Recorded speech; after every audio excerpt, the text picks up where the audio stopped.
Olá pessoal, graça e paz, muito bom dia para você que já está aí se preparando para me acompanhar nesta segunda live no Instagram da igreja, Justiça do Céu na Terra. É a série de mensagens dominicais que estamos realizando na Igreja da Cidade Online. Então sejam todos muito bem-vindos. E para reforçar o tema da mensagem de domingo, nós estamos então fazendo durante a semana, na quarta-feira, uma série de entrevistas de live via Instagram, para reforçar o tema de domingo. Então bora lá, se você não assistiu a primeira mensagem da série na Igreja da Cidade Online, você pode assistir Mobilizados contra o Racismo, tendo como convidado o pastor Samuel Abel dos Santos. Foi a primeira mensagem da série Justiça do Céu na Terra. E aí tivemos a live na semana passada, que você pode conferir gravada em nosso canal no YouTube Igreja da Cidade Online. Neste domingo passado, agora tivemos a segunda mensagem da série Ágeis contra a Opressão. E hoje, na segunda live, vamos justamente discutir esse tema, ágeis contra a opressão. Afinal de contas, quem é o opressor? Quem que é o opressor? O opressor, ele pode ser o patrão, mas ele também pode ser o empregado, ele pode ser homem, ele pode ser mulher, ele pode ser o professor, ele pode ser o aluno, porque o opressor não tem cara, ele não tem rosto, ele se esconde. Mas, via de regra, o opressor é quem tem mais poder, que ele oprime o mais fraco. E esse é um assunto bíblico. Convido você então a assistir a mensagem que está no canal da Igreja da Cidade Online.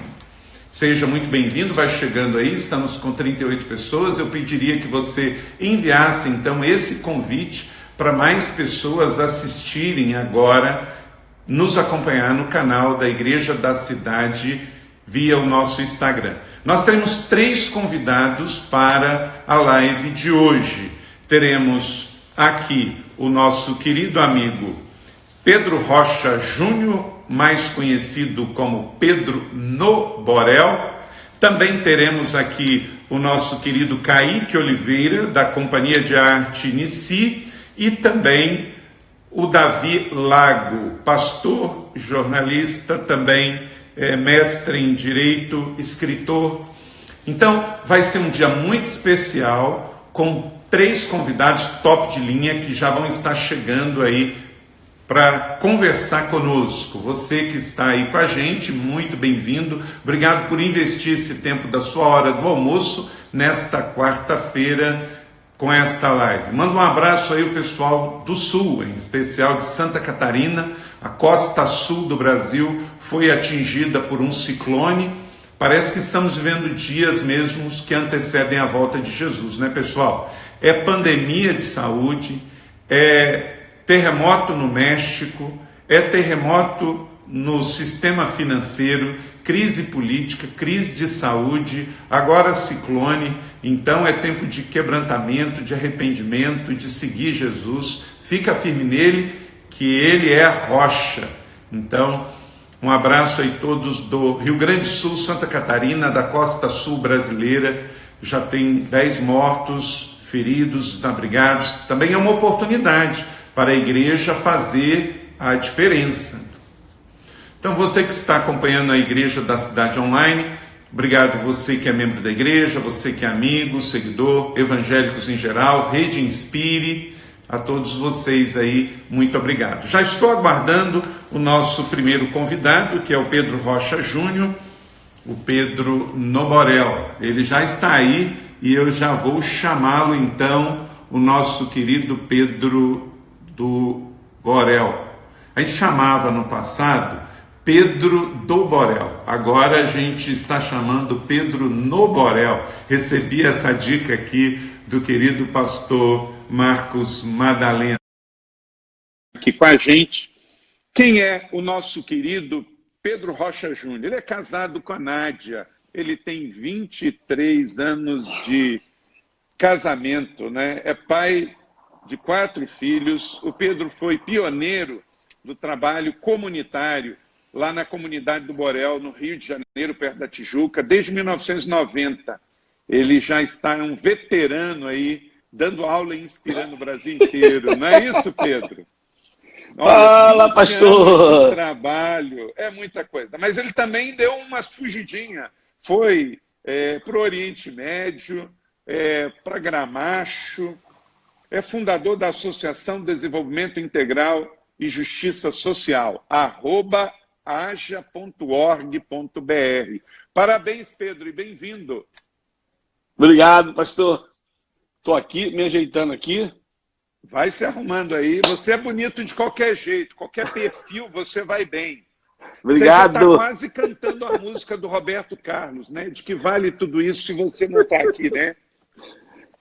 Pô, mas isso aí, isso é uma história, essa coisa de pandemia, não podia cortar cabelo, não podia ir num salão, né? Cortar com meu amigo. Meu filho falou, pai, deixa eu te ajudar. E pegou a máquina dele e falou, vamos ver isso aqui. Quando passou, raspou tudo, eu tive que passar a máquina zero. Daqui a pouquinho eles voltam, eles voltam. Com certeza. Como diz, o seu tá igual ao meu. Como diz os americanos, está salt and pepper. Mas eu acho que já está mais para salt do que para pepper, né? É verdade. Pedro, uma alegria. É uma privilégio estar aqui. admiração que a gente tem, a Igreja da Cidade por você, a juventude é leve, os Amém. pastores do Brasil, eles honram e respeitam o seu trabalho. Quando alguém faz um trabalho como você, Pedro, é muito mais do que o que você faz, porque acaba sendo um trabalho que inspira os que estão longe também, inspira aqueles que estão lá na ponta, aquele pastor na Baixada Fluminense, aquele pastor que está ali numa comunidade no interior de São Paulo, lá no sertão, e vê o que o Pedro está fazendo, também inspira. Então, parabéns, prossiga. Eu sei que não é fácil, lidar com gente é difícil, recursos financeiros sempre são limitados, mas você é um vencedor. Obrigado pela sua deferência.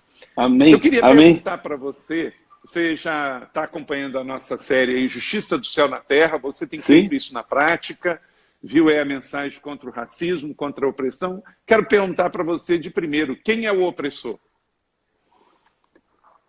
Quem é o opressor? Eu acho que o opressor é todo aquele que ele julga sem antes conhecer. O opressor é aquele que não conhece a história que está por trás. O opressor é aquele que, eu diria que não conhece a justiça de Deus.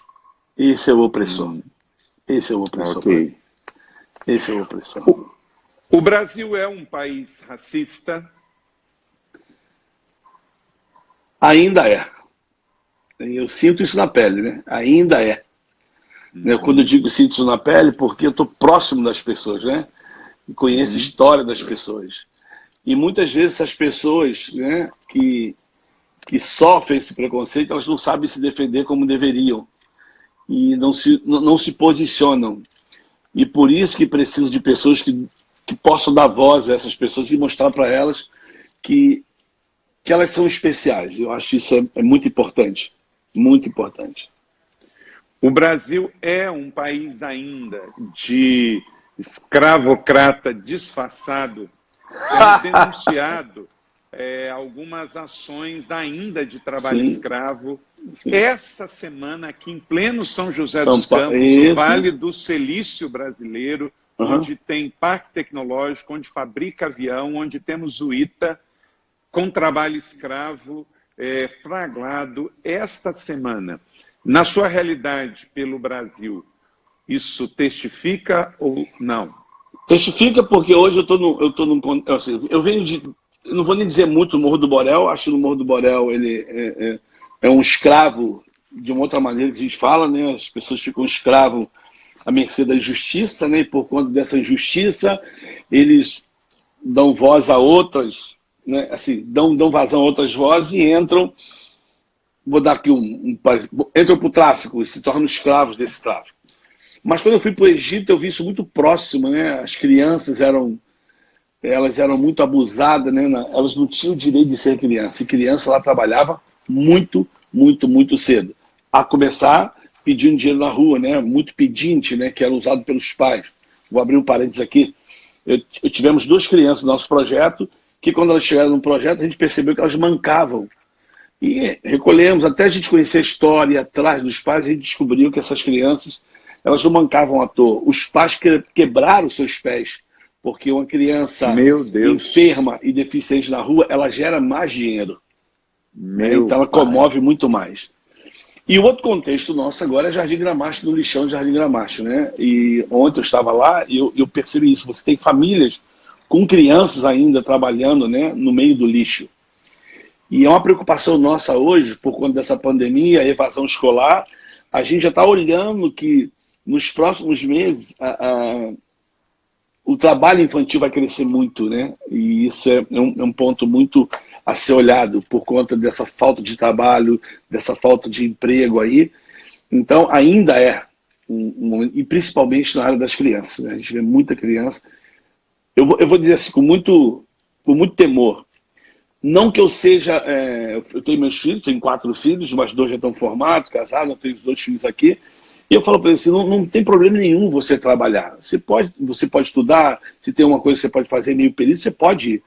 Mas você pegar uma criança, tirar dela o direito de ser criança, tirar o direito dela de estudar e falar que ela tem que gerar o lucro para sustentar a casa, eu acho isso já é covardia e é uma escravidão. Isso aí a criança ela tem que trabalhar se ela pode, se ela deseja, porque o trabalho ele não prejudica, pelo contrário, ele pode ser disciplinar, ele pode ser pedagógico, terapêutico, mas não pode ser substituto à educação e nem ao lazer. Exatamente. A criança tem que ir para a escola, se ela tem um tempo livre, ela pode trabalhar para si e para ajudar na renda da sua família e tem que ter o seu tempo de lazer. O segredo está no equilíbrio, né? Fazer lei para proibir uma criança de 15 anos que queira trabalhar também é errado, mas usar a criança como mão de obra é crime. Pedro, aproveita, fala aí para nós, qual é a sua maior necessidade hoje? Nós estamos vendo aí, parabéns, a aja.org.br está com visual novo, com site. Isso. Qual é a maior necessidade que as pessoas que estão nos acompanhando agora pelo Instagram, depois essa live vai para o YouTube, para que possam, então, ajudar as crianças lá no Jardim Gramacho? Pastor, essa pergunta é ruim, eu vou chorar, hein? Manda lá. A gente está falando de justiça do céu, né? A justiça Trazer que veio do do céu céu. para a terra, né? Exatamente, do céu para a terra. Eu acho que quando as pessoas me perguntam, me fazem essa pergunta, eu choro porque eu estou lá na ponta, né? Mas às vezes as pessoas vão achar que eu estou perguntando assim, vão achar que eu vou falar assim, eu preciso disso, de comida. Mas eu acho que a minha maior necessidade hoje, a minha esposa, nós falamos que a nossa necessidade hoje, como organização, é poder contratar pessoas que possam trabalhar na ponta, né? Porque eu digo sempre isso, e eu acho que vai trazer muito essa justiça do céu para a terra. Eu tenho um filho que eu descobri que meu filho tinha dislexia. E isso foi muito difícil, mas eu posso, talvez, pagar um psicopedagogo, um psicólogo, um fono, né? Para trabalhar isso com ele. E ver o meu filho na minha casa dizendo que eu não quero mais para a escola porque eu sou burro, eu não aprendo. E ele é muito inteligente. Eu falo sempre isso. Meu filho fala 4 idiomas fluentes. Ele fala alemão, francês, português e inglês. Né? Pôde ter essa educação? Pôde, porque teve uma bolsa de estudo num bom colégio. Que legal. Mas quando eu comecei a descobrir que as crianças lá da ponta, da favela, do lixão, que elas não têm condição, não porque elas não querem ir para a escola, mas porque elas têm o mesmo problema. Não é que ela não entende, é que precisa de uma educação a nível para que ela possa entender isso. Então hoje a minha pergunta, eu acho que a minha necessidade hoje, já tenho uma assistente social, mas hoje o meu sonho no Jardim Gramacho é poder contratar, eu digo não seria voluntário, contratar um psicólogo, uma psicopedagoga, para trabalhar com essas crianças de maneira intencional. Isso Olha aí, então você sonho. pode ser um patrocinador, entra em contato agora com @aja.org.br, você pode, quem sabe, se você quer dar a sua vida, você é um psicólogo e quer dizer sim para ir para o Rio de Janeiro e servir como missionário lá na Aja com o nosso querido Pedro do Borges. Pedro, obrigado pela sua passagem aqui. Deixa uma mensagem, então, de justiça do céu na terra, Eu todos deixo. ágeis contra a opressão. O que cada um pode fazer a partir da sua realidade para livrar crianças, mulheres, idosos, deficientes, as pessoas da opressão. A igreja é a voz e cada Eu um deixo. é a ação. Eu acho a primeira coisa que a gente precisa entender é que as pessoas estão cansadas de versículos decorados. Elas querem versículos encarnados. Gente que pratica essa justiça. Agora, quando a gente pensa, né, no tema que está aqui, né, justiça do céu na terra, a gente não pode esquecer de Isaías 61. Isaías 61 é uma profecia que fala de Jesus, da encarnação de Jesus.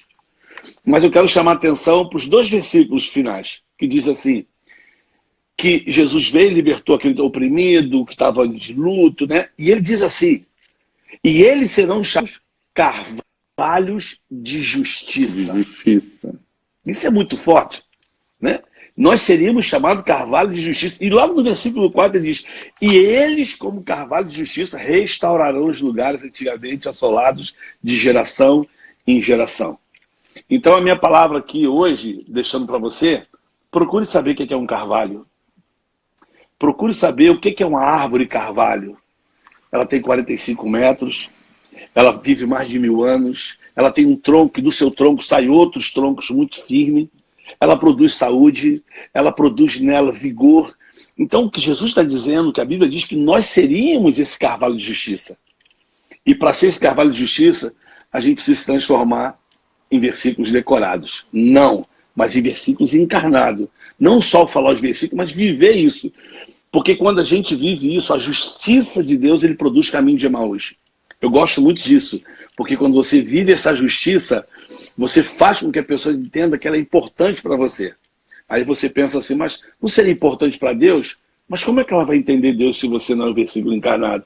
Por isso que nós somos chamados cristãos, pequenos Cristo. Quando a gente age com justiça, as pessoas começam a compreender que é possível a justiça caminhar no nosso meio quando nós vivemos isso no nosso dia a dia. Isso é fato. Então, seja um versículo encarnado. Seja um versículo encarnado e crie caminho de Emaús. Isso palavra é minha certeira. Como diz lá no Rio Grande do Sul, Pedro, curto e certeiro igual coice de porco. Isso aí. Certinho. Para mim e para você. Serviu muito para mim. Também quero deixar aqui, Pedro, uma palavra de gratidão do pastor Cláudio Lopes. Em 2009, no Reação com Você, lá no Rio de Janeiro, ali ele teve uma chamada forte para o ministério, ficou firme com Jesus, saiu do álcool, das drogas, hoje é pastor da nossa igreja, um pai de família, líder do programa 30 Semanas, líder da Casa Sol, e você tem um legado na vida dele. Muita caminho gente de Emaús. É o caminho de Emaús. Vamos em direção. Amém, pastor. Não Obrigado. há significância, mas ao centro. Obrigado. Olha, então, gente, vamos apoiar o trabalho da aja.org.br. Procure saber mais. Ele falou para você conhecer mais sobre o Carvalho. Eu endosso, mas eu quero pedir você, conheça mais do Carvalho chamado Pedro no Borel. Você vai ver que Pedro Rocha Júnior é um homem que, se você conhecer, vai fazer diferença. Ouça suas mensagens, leia sobre ele na internet. Mas só um minutinho. Um minutinho só. Eu acho que ele define mais ou menos isso na minha vida, na sua vida, de quem está ouvindo. Em Filipenses diz assim, que haja em vós o mesmo sentimento que houve em Cristo Jesus. Quando isso acontece, a justiça do céu, ela reina nessa terra de uma maneira absoluta. Obrigado pelo carinho, pastor. Obrigado. Cereja do bolo. Um abraço. Amém. Deus abençoe, beijo, querido. Pode liberar para o seu tempo de almoço aí. Valeu. Amém. Já vou apresentar aqui para vocês o Kaique. O Kaique é líder da Companhia de Arte. Inicia há 18 anos. Sonhou com um projeto que pudesse levar a mensagem de amor e transformação às pessoas por meio da arte. Nasceu a peça Jardim do Inimigo, apresentada em todo o país e abençoou e inspirou mais de 10 milhões de pessoas. Ele já coleciona 37 peças apresentadas em todo o território nacional, totalizando 50 mil apresentações com 25 milhões de espectadores. 2 grandes montagens foi a Rua Azusa, contra o racismo, e a Daça, uma história também de combate ao preconceito religioso, uma mensagem de amor aos judeus, uma mensagem de esperança para crianças especiais como autistas. Então, são peças fantásticas que estão em cartaz. Lidera hoje 19 equipes distribuídas pelo mundo todo. Também o Kaique tem um trabalho fantástico no centro de São Paulo, trabalhando contra a miséria, pobreza e integração, e também trabalha com a fazenda lá na aldeia Nissi, em Angola. Você pode ajudar o projeto em Angola. Muito bem-vindo, querido doutor Davi Lago. Bom dia. Paz, pastor Carlito, uma honra estar com vocês nessa conversa. Obrigado pelo convite, uma satisfação. Obrigado. Davi Lago, hoje ele também serve na Primeira Igreja Batista em São Paulo, lá com o nosso querido amigo pastor Paulo Eduardo. Parabéns pelos 121 anos da igreja, querido Davi, que celebra-se nesse final de semana. Mestre em Teoria do Direito pela PUC Minas Gerais, coordenador do grupo de pesquisa Cidades Transparentes, da Lobo Fundação São Paulo, autor de muitos ensaios, muitos textos, articulista inclusive do G1, coautor do livro com William Douglas Formigas, autor do Brasil Polifônico, editora Mundo Cristão, um homem pesquisador, conhecedor da realidade humana, da realidade política e social brasileira. Casado, é pai e cidadão, e um homem que tem estado antenado com a realidade brasileira e também da juventude brasileira, inspirando a juventude brasileira a conhecer um pouquinho mais de política de cidadania para ser também resposta para a população. Bem-vindo, Davi. Você poderia me responder quem é o opressor? O opressor é aquele que odeia, destrói, impede liberdade de outras pessoas. O inimigo veio roubar, matar e destruir. É o oposto do amor. É o oposto do que a Bíblia fala que nós devemos fazer. O senhor mencionou os textos que eu tenho escrito em alguns veículos da mídia, né, por 33 textos no G1. Agora nós migramos para a revista Veja, com o blog do Matheus Leitão, que me dá o espaço. E o Brasil, infelizmente, apesar de muitas potencialidades, ele tem muitas marcas de opressão, de destruição. É uma grande contradição, é uma das nações mais contraditórias. Por exemplo, o Antônio Guterres, que foi o secretário-geral da ONU, quando ele foi empossado, ele disse que o Brasil tem um papel tão importante na aliança dos povos. O Brasil é o primeiro país que discursa na Assembleia das Nações Unidas e tem um histórico de ser uma nação conciliadora. Enquanto nós somos elogiados pelo potencial de conciliação lá fora, 5 das 10 cidades mais violentas do mundo estão no Brasil. O Brasil é o país internamente com o maior número de assassinatos, em números gerais, mais de 60 mil assassinatos por ano. Por um lado, o Brasil é elogiado pelos seus aquíferos, pelo rio Amazonas, por ser uma potência hídrica. Por outro lado, quantas pessoas no Brasil morrendo de sede por falta de uma gestão correta desses recursos. O Brasil, somente a China tem a capacidade de duelar com o Brasil na agricultura. O Brasil é uma potência agrícola. E no Brasil, nós temos 10, 13, 15 milhões de pessoas em situações de miséria extrema.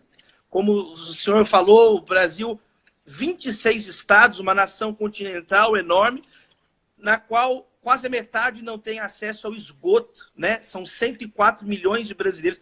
Então, o Brasil, ele tem grandes potenciais, por um lado, e, ao mesmo tempo, marcas severas de opressão, de ausência de amor. Eu acho que a melhor definição do que é opressão talvez seja a obra da carne. Qual que é a obra da carne? É ódio, é maldade, é inveja, é ciúmes, é contenda, é facção, dissensão. O apóstolo Paulo coloca ali um conjunto de marcas de pessoas sem pessoa que está sem Deus. Enquanto que o fruto do Espírito é o amor, é a paz, é a alegria, é a reconciliação que Jesus Cristo oferece a nós. Muito bem. Que coisa, que contraste terrível, né? É tudo ter e muito pouco possuir. Ser parte de um time seleto entre as 10 maiores economias do mundo e, ao mesmo tempo, perder em distribuição de renda para países como até Paraguai. Nós ganhamos do Haiti e de Serra Leoa. Infelizmente, não dá para se orgulhar disso. Agora, me preocupa, Davi, e me responda aqui. Muitos evangélicos ficam falando Brasil do Senhor Jesus, Brasil do Senhor Jesus, e aí fica torcendo tal na estatística do Brasil chegar a 50%, 60% de número de evangélicos. Mas, infelizmente, temos visto algumas cidades brasileiras que têm chegado a números altíssimos de evangélicos, até 40% como Manaus, mas os índices de pobreza, de IDH, de violência e segurança social está baixíssimo. O que você atribui a essa realidade de crescimento do número de evangélicos, do número de igrejas, mas os índices de miséria e de desequilíbrio social não mudar, mesmo quando chega um número tão alto de evangélicos nessas cidades e estados? O Rio pode estar se tornando mais evangélico, mas de acordo com as estatísticas do IBGE, nós somos 86% ou 87% de cristãos. Essa mesma pergunta já foi feita por Padre Vieira, muitos séculos atrás. Nas suas afirmações básicas, a ideia de influência. O perfume que muda a atmosfera, o sal que muda o alimento, a luz que dissipa as trevas, o fermento que altera a consistência da massa. Então Jesus ele nos chama, ele nos convoca a exercer uma influência transformadora que muda para melhor. E quando essa influência não existe, seja no catolicismo, seja na igreja evangélica, é porque a igreja não está simplesmente cumprindo, não está sendo fiel ao seu papel, não está na presença do evangelho, porque o evangelho não é apenas um discurso, como acabou de falar o Pedro do Borel. O Gipsy Smith já dizia, tem 5 evangelhos, Mateus, Marcos, Lucas, João e você. Né? Nós, o Pedro Borel trouxe a ideia de pequeno Cristo. Mas o que é Cristo? É ungido. Então, é ungido, é alguém capacitado, é alguém batizado no amor, batizado no Espírito, batizado na fé. Um só batismo, uma só fé, um só Senhor. E se nós não temos, orienta a questionarmos. É fácil falar que eu amo a Deus, mas se eu não amo o meu próximo, se eu odeio o meu próximo, então significa que eu não amo a Deus. E Jesus, ele sintetizou também. O resumo de tudo é amar a Deus e amar ao próximo. Então a igreja que não está amando, ela não está cumprindo. Infelizmente, muitas igrejas evangélicas, e eu falo como filho, neto, bisneto de evangélicos, meus 4 bisavós, minhas 4 bisavós foram evangélicas, meus avós, meus pais, de uma família, minha filha vai ser a 6ª geração sucessiva de protestantes na família. Então, infelizmente, muitas igrejas evangélicas se tornaram conglomerados econômicos. Não tem nada a ver. Supermercado da fé, né? É uma luta do poder pelo poder. É um mercado. Isso Deus vai pedir contas, e o próprio Deus vai tirar o jogo. Cabe então a nós zelarmos pela palavra, zelarmos pelo evangelho, viver a família no nosso dia a dia, com amor, com simplicidade. Não são coisas mirabolantes que mudam o mundo, mas é dia a dia a prática do amor, perseverante, bíblico, com simplicidade de coração, orgulho, sem vaidade. É isso que vai transformar o Brasil. O Brasil é o brasileiro. O Brasil é o conjunto dos brasileiros. Agora, se a moral dos brasileiros é uma moral que só busca levar vantagem, só busca humilhar os outros, isso vai repercutir nas macroestruturas do nosso país. Agora, se isso muda na base, se de fato nós somos não apenas evangélicos de fachada, mas pessoas que vivem o evangelho, a boa nova. O que é evangelho? É boa nova. Nós somos evangelistas, portadores de boas notícias. Eu queria que você agora respondesse uma última colocação e nos deixasse uma mensagem justamente prática de como um cidadão, você fala muito à geração jovem, inclusive aqui o pastor Marcos Madaleno está aqui com a gente, a juventude é leve, te ouve e respeita você, e você também tem uma relação muito boa com a juventude. De forma prática, o jovem cristão católico evangélico, o que ele pode fazer no seu dia a dia para mudar esse quadro de um país que ainda age com preconceito, com racismo e com opressão, e qual a resposta ele pode dar? Pastor Carlito, uma coisa muito prática foi o que Jesus disse no Parábola do Bom Samaritano. Vai e faz o mesmo. Ao invés dos jovens cristãos no Brasil ficarem perguntando quem é meu próximo, Jesus ensina a perguntar, eu estou sendo próximo de quem? Então, muitos jovens, eles colocam a identidade deles na religião, e não no evangelho, não no amor, não na prática que Jesus nos ensinou. E quando você coloca uma religião, em algum CNPJ, em algum ministério, entre aspas, a tendência é que você vai afastar os outros. E eu faço esse apelo, que nós amemos as pessoas reais, e no dia a dia, o cristão ele precisa olhar para o outro, igual está escrito em Romanos. Olhar para o outro não querendo explorar o outro, mas servir o outro. É mudar a perspectiva. Mudar a perspectiva. O Martin Luther Camisa tinha apenas 34 anos quando venceu o Prêmio Nobel da Paz. Martinho Lutero tinha 35 anos quando colocou ali as 95 teses. João Calvino tinha 28 anos quando escreveu a primeira versão das Institutas. Nós temos a história de Maria, de Esther, de mulheres jovens, cheias de Deus. A própria vida do senhor, pastor Carlito, é um grande exemplo para todos nós. O senhor, acho que foi com 28 anos, se não me engano, 24 anos que assumiu o primeiro pastoreio. Pode me corrigir se eu estiver errado, mas são exemplos também que a juventude pode contribuir de um modo decisivo, de um modo importante. O mundo tem baixas expectativas com relação à juventude. Por isso que a juventude é sempre uma desculpa. Ah, mas ele é muito jovem. Ah, ele não tem idade. Mas a Bíblia diz, ninguém despreze a sua mocidade. Jesus tinha cerca de 30 anos quando iniciou o seu ministério. E às vezes o pessoal subestima demais a juventude e a Bíblia não trata o jovem dessa maneira. A Bíblia ela exalta a força da juventude em amor, em sintonia com a experiência dos mais velhos. Então, a igreja é um amor intergeracional. Eu destacaria, pastor, essas duas dimensões. O jovem, com relação ao mundo, o jovem cristão hoje, ele precisa reduzir os seus preconceitos e amar mais abertamente as pessoas, como ensina a parábola do bom samaritano, e internamente nas igrejas, um chamado ao maior amor intergeracional. Os jovens não ficarem criando problemas com os mais velhos, mas amar os mais velhos, entenderem os mais velhos e vice-versa. Os mais velhos entenderem também o papel que a juventude ocupa, lembrando que eles mesmos foram jovens um dia. Perfeito. Obrigado, pastor Davi Lago. Deus abençoe. Pessoal que está nos acompanhando, procure conhecer mais sobre os textos do Davi, também no G1, também na Veja e também no seu blog pessoal. Com certeza você vai encontrar ótimos textos para inspirar a sua vida e para lutar contra a opressão. Venha continuar esse sermão que você acabou de começar aí, Davi, na Juventude é Leve aqui com o pastor Marcos Madaleno. Ótima sacada. Obrigado, tá?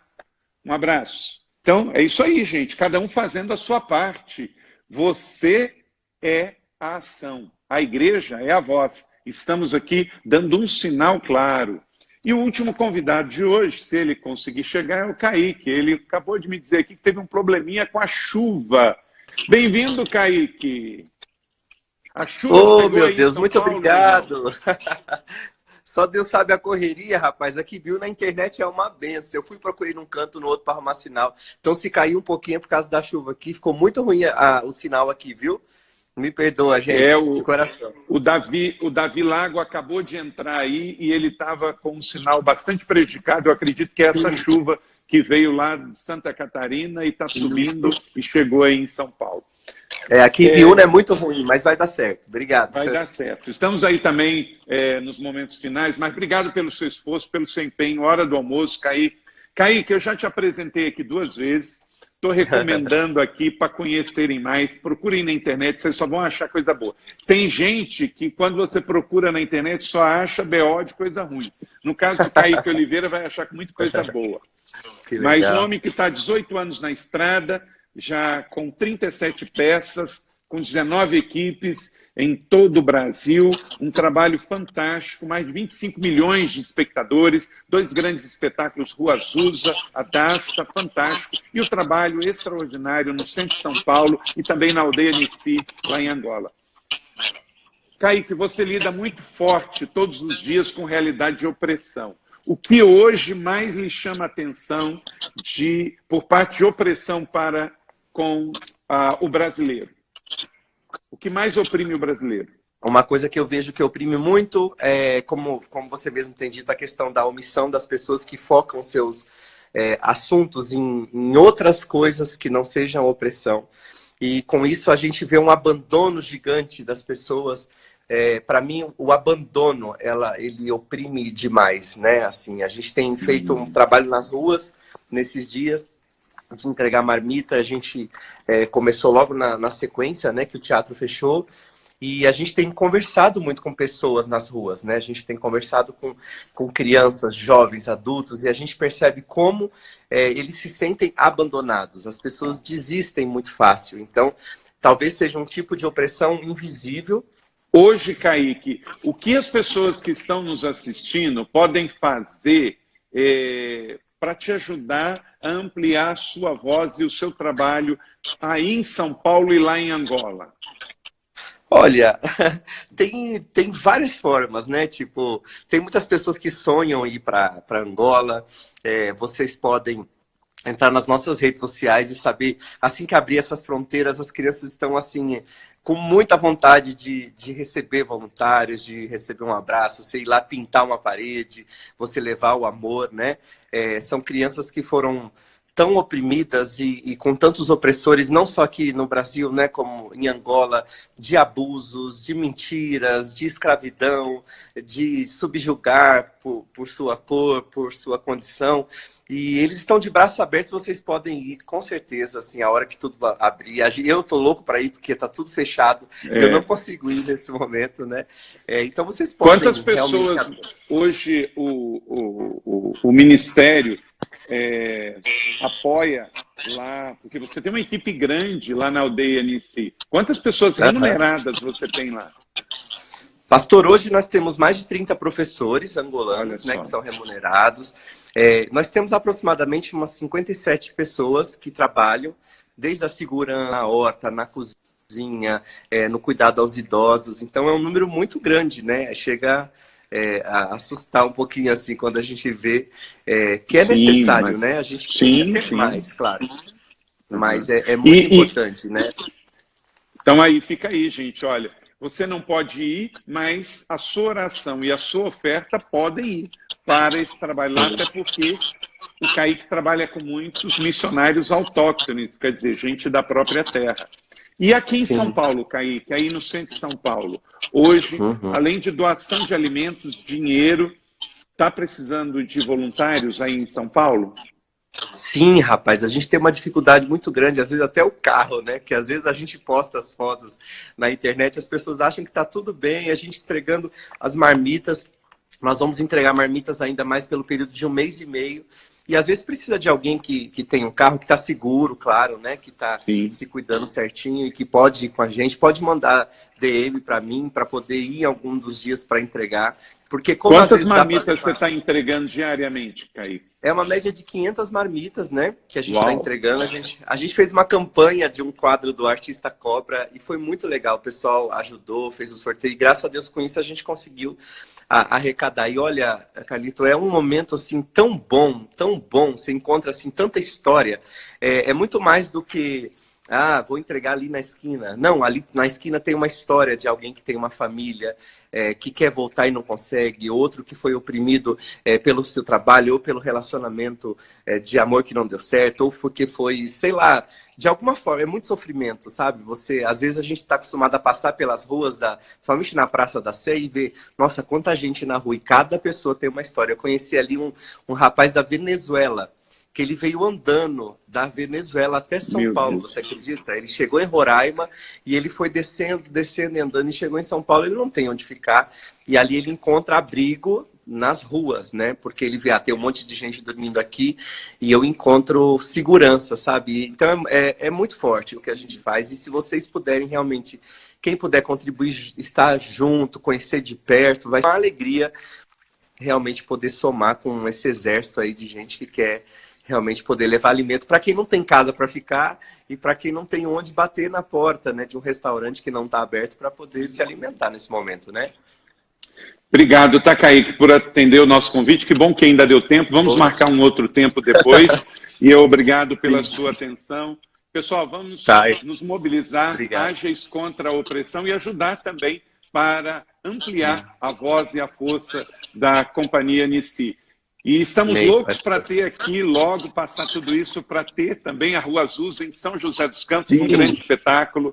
Vai ser lindo demais. Todos contra o racismo.